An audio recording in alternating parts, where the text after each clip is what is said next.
Scott Morrison, meantime, is in Adelaide to sandbag the seat of Boothby. Let's go live to James O'Doherty. James, there aren't, well, it's probably the only marginal seat in the state. Everything else looks pretty safe at the moment.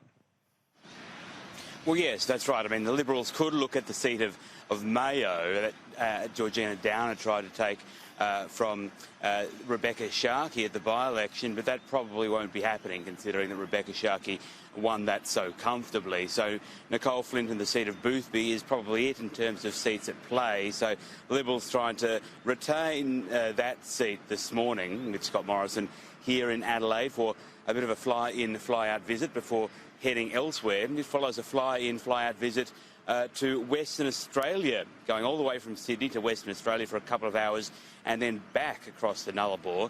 Now, this was designed to target the seats of Swan and also on the offensive in Cowan, but there was somewhat of a quasi-campaign launch for the West Australian Liberals last night, Kieran and Laura, with Michaelia Cash giving the rev up to the crowd, introducing all of the WA candidates and incumbent members. Even Julie Bishop was there in attendance. So plenty of party hoopla for Scott Morrison and the WA branch of the Liberal Party last night, with some WA Liberals understood to be somewhat annoyed that the campaign focus so far has been so much on the eastern states.